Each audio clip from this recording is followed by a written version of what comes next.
Tyson and Dusty. Draper, not Draper, Lena. Now we know. Now we know. Hey, Draper boys, it's the Profiler Task Force, PTF. I'm Janine Driver. I just want to say a big thank you. We watched this morning. Your shout out to us. We're all texting each other. You know, we're new at this social media jazz. As Lena had said before, we come in blindsided with some of these. Oh, it fell. It's windy here. So with what we're doing, this was just our third episode, and I knew it got a lot of hype. Someone wrote to me on my social media platform asking about Suzanne. And when we know we say morpho wrong, but it's morphew, I think. I don't know. Everyone's trying to correct us. Anyway, big thank you to you, brothers. And if you're watching you're fans of ours, be sure to watch the Draper brothers. Pass it over to you, Lena. What's up, sister? All right. Hey, guys, I have to thank you first for getting such valuable raw material, because that's exactly what I was able to analyze. So you did awesome job. It was brilliant. Thank you. Thank you. Michelle. And I want to thank you so much. It was a great pleasure to hear. I watched your whole show. I loved it. And everybody watch the Draper brothers. Are they the Draper? Draper. Watch the Draper brothers. Go, and now for you, Susan. Okay, I'm horrible with names, so I'm going to keep it in Tyson and Dusty. Thank you very much. One of the things that I felt more honored as part of the Profiler Task Force is when people take notes. And I love, Dusty, that you said that you took at least, and at the beginning of the show, 2 pages of notes. So I would advise to everybody to take notes, because the information is great. And I'm going to read the name of your show because I have an accent. I'm going to mess it up. It's the Drapers Brothers Live. After this thank you note, you can see the piece. You're going to see the link to the show to then. Thank you very much. It's so great to see people, pairs of us, to mention us, to look in our show and taking note of our show. Is a huge shout out, and we feel so proud to be serving you guys. So, Janine? Thank you. We love you so much. Thank you for your generosity. Thank you. Love you. Thank you. Well, we're going to get to the bottom of this case and find out what happened to Suzanne, because we've got people like you, good citizens wanting to make a difference in the world. You've inspired us to look at our world in a different way. All right, boys, thanks for all that you do. I'm on Delaware. Lena, where are you? You look like you're in a sailboat. Are you in a sailboat, sister? Yeah, I'm on our sailboat, 80-degree weather. It's beautiful, Virginia Beach. Michelle, where are you? I'm in Pittsburgh sitting on my couch. Where are you? You said it's cold where you are. I'm in Indiana, 40 degrees, about to snow anytime soon. Crazy. I'll stay here in Dover visiting my friend. All right, Draper brothers, thanks for all that you're doing. Love Bye. you. Bye. Thank you. These 4 women who are showing up new on the scene here, they're called the Profiling Task Force. And it's 4 women that released a video, I think it was yesterday or a couple days ago, about Suzanne Morphew. And I was real intrigued by this because these are professionals, number one. And number two, they went into this very unbiased. They didn't, study the case that much going into it. They just kind of got the basics and they kind of went by their gut feeling and stuff like that. So anyway, you guys, I would encourage you to go over and check out Profiler Task Force. And maybe we can put a link up or something if we have one. But if not, it's 4 women. And they're professional women. They're fantastic. And one of them's name is Janine, and she's a body language expert. And then Lena, she's an interrogator. And Michelle, she's a handwriting expert. And then Susan, she's a face reading expert. And go over there and check out that video, guys. It's everything that we've been saying since day one about Barry Morphew's body language, and also Suzanne's body language as well, as they look at photographs of her. Right, Dusty? What did you think of that? Did you like that? Yeah, it was amazing. I wish I would have known about it a little bit earlier so I could have studied it more. But the amazing thing that I thought about it was we have no training whatsoever, and we just guess on stuff. We have gut feelings about stuff. Well, these women are trained to do different things, to find out if somebody's being deceptive or find out if somebody's handwriting tells you a little bit more. They read faces or whatever. And a lot of the stuff that they were saying is stuff that either we have brought up or our viewers have brought up. So it's pretty satisfying, I guess. I don't know what word to use, but it's pretty nice to hear somebody that backs up some of the things we say when they're experts on it. So I like that part of it for sure. Oh, absolutely. That's exactly what I was thinking when I was watching it. I was like, man, I'm wondering what what the outcome's going to be, what their verdict's going to be. And so when they actually talked about, what they saw and the gut feeling that they had as they looked at these photographs and these videos and stuff, it was pretty reassuring that we've been on the right course all along. They didn't honestly, they didn't tell us anything that we didn't already know, but it was nice, like you said, to hear it from these professionals. Oh, absolutely. And another thing I liked about, you mentioned this briefly, is they didn't go in with any preconceived notions they didn't even know who Barry was. So when they started analyzing this, like one lady, she, the one that read the faces, she went and got, her name was Susan, I believe, and she went and got pictures when they were first married, Suzanne and Barry, when they were first married. And then she got some later on in life and compared them and how their faces have changed and different things about their faces. And I thought that was really interesting. She said that she thought that Suzanne was the brains of the marriage, which, if you had a brain, I guess I'll be nice. But anyway, if I'm just saying, and then she said people that have a brain or have more intelligence tend to cover up their forehead with something. And it seemed like Suzanne always had like bangs or a hat on. If you can see, my forehead's not covered at all. So that'll tell you that there's no brains to be hidden here. But Suzanne, she was, but when they said when she did that, she was playing dumb, because it usually when you do that, it's because your partner is not as intelligent as you, and they get mad when when you show that intelligence. And I could see that, you definitely see that in this situation. Yeah, I agree with you. And that's an interesting point that lady brought out. You see, and that's something that you and I and 99% of the population, we would never even consider something like that. But see, they have a trained eye, and it's amazing how quickly they can pick up on this kind of stuff and know not exactly, but have a really good idea of what the relationship was like, inside of Suzanne Morphew and Barry Morphew's relationship and in their home.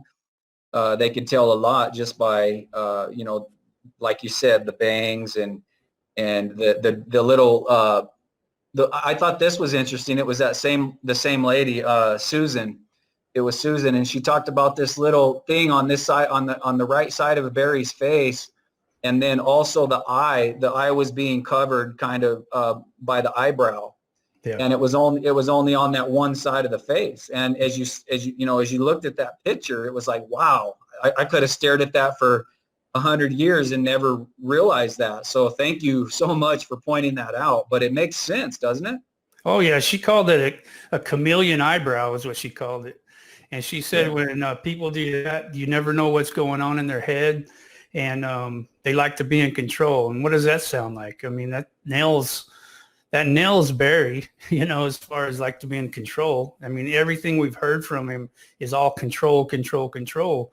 As far as they even pointed out some of the stuff in your video when you recorded him. About him trying to control the narrative and stuff like that. So yeah, it's really, I loved listening to that. I'm looking forward to hearing more from these ladies, because they're truly, they've had years of experience, so they're truly intriguing. That's for sure. Yeah, absolutely. And it was just nice learning about them. What was her name? The interrogator, I think her name was Lena.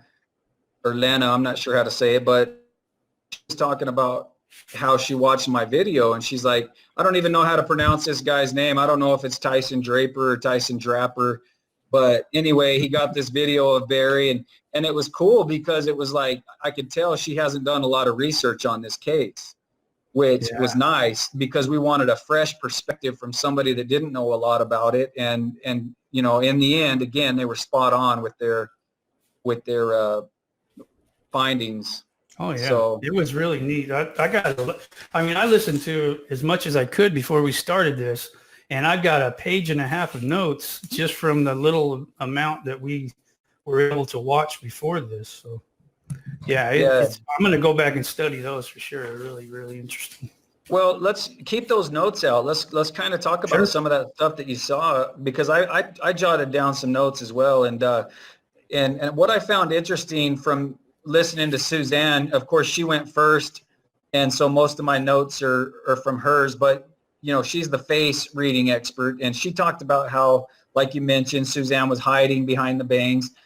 She also talked about some positive characteristics of Suzanne. She said that she was a very optimistic person, a worker bee, somebody that was a very hard worker, somebody that was extremely intelligent, somebody that was way more emotional than Barry, the more emotional partner in the relationship. Very strong character. And she was kind of like my way or the highway type, but not, she wasn't like that, like in a bad way. It was just kind of like, and as we think about what we've learned about Barry and Suzanne's relationship and the things that have come to light, from even Andy Mormon himself, the relationship wasn't perfect. There was a lot of friction in this relationship. And I find it interesting that this lady said that Suzanne's personality it's either my way or the highway, because that's kind of in my mind how I see this whole thing playing out, around Mother's Day. I think Suzanne was finally putting her foot down and saying, look, I've had enough of you, Barry, and we're done. We're done. That's my personal opinion. How do you feel, Dusty? Yeah. Just to let you know, Tyson, you're cutting out a little bit. So maybe you can refresh your thing and then come back on or something, but it just keeps cutting out. But okay. I heard most of what you said. And I really liked how they said she had strong character. Because that was, I don't know Suzanne whatsoever. And, but I have gathered that she was a strong personality. They also said she doesn't like change, which that's been reported that she didn't want to move to Colorado. So sorry, I think I turned you off, Tice. Try that again. There you go. All right. Sorry about that. What I was saying was, yeah, I think that's better, man. You sound like a robot there for a minute. Oh, okay. But anyway, I was talking about how they said she doesn't like change and how she didn't want to go to Colorado to begin with. And she probably got out there cut off from what she knew about, everything she knew from her life in Indiana, and probably did put her foot down and say, hey, I'm not going to put up with this anymore. And then, we've talked about how we could see that escalating, and we've heard, different reports of how she didn't like being out there isolated from everything, bad cell phone service, which I'll vouch for. The cell phone service out there was terrible when I was out there. But yeah, it's I like to hear more about what they thought about Suzanne just by the way they analyzed her, because we really don't know much about her character and stuff except from what we hear secondhand. And I know this is just analysis and it's not 100% correct, but it gives us a better understanding of what she might have been like. Yeah, that I found that part very interesting, but we've all kind of got an idea of what Suzanne was like, but you're right, getting these little bits and pieces from these professionals that are picking up on these cues, it brings her to life even more and humanizes her. And it also verifies at the same time that we were correct about Suzanne, and that everything that the Mormon family is saying about Suzanne is legitimate and true. That she was very sweet and that she was a very humble and meek child and very childlike even into her adult years, and so it's just neat. It's neat to see that. So, we've given those guys a shout out. We hope that you guys will go over there and take a look at that yourselves, and subscribe to their channel. It looks like they're going to be another fantastic channel that's coming up. Dusty, was there more more from your notes that you wanted to touch on there? I got some stuff about Barry. Go ahead. Yeah, there was a few things that I liked a lot. The interrogation specialist, her name was Lena, and she analyzed a lot of your video that you took of Barry. And one of the things, she was looking at the captions that somebody had put together for that video and what Barry was saying. She was reading it off the screen, and she said he's not following the rules of grammar. And I thought that was very interesting. And she said when people do that, they're withholding something. They're not sure. They're diverting attention from something, so they're talking gibberish pretty much. You know, they're not right on what their the subject is or whatever, and then their grammar is just total. Like, I think what he said was, well, it was Mother's Day, so we had two daughters. That was another thing they said, using past tense. I mean, you see that in movies all the time, or in different cases if you watch a lot of cold case stuff. But yeah, just, she said 2 lines in there. She knew everything she needed to know about if she was alive or not, and if he had anything to do with it. And I thought that was pretty interesting. Yeah, and to take that a step further, Dusty, she also said that 99% of the time when she interrogates people and they're guilty, they will always, I think she said 99% of the time, they will start using past tense when they know that person's not coming back. Yeah. And she said she sees it all the time in interrogations. Mm-hmm. And that's what he was doing already. He was already trying to send up smoke screens. That was another thing that she talked about. Sorry, I didn't mean to cut you off, Dusty, but let me finish this thought real quick. You know, he was sending up smoke screens right from the very beginning, talking about his good buddy, George Davis, who he wanted to paint a picture of a John Rambo type figure right from the very beginning. And her question was, why? Why are we talking about George Davis? The very first thing out of your mouth is how many tours he did in Afghanistan. Who cares? What does that have to do with Suzanne? Yeah. I liked how she said, who cares about that guy? You know, it was funny. But yeah, she was great. And I get back by the mic. She was great. I liked how she said that she used to interrogate people from the Taliban and Al-Qaeda, and her specialty was detecting deception. So that's the person. I mean, it's easy to detect deception from Barry, but when you got to, you know, when somebody comes in right there and like from 2 lines knows that he's lying, it's just really satisfying that everything we've been saying is probably right on the money. So, you know what else makes me feel good, Dusty? And I can say this, man, publicly. I can put this on the record finally after all this time. I'm so grateful that we have that video of Barry because look, man, these ladies are jumping on it, and she only needed, just like Dusty said, she only needed 2 lines, the first 2 lines of that to know that there was already some kind of deception going on.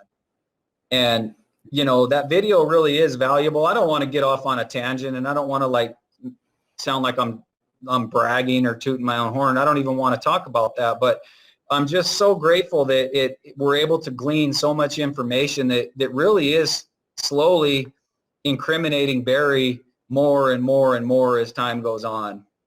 Yeah, I agree.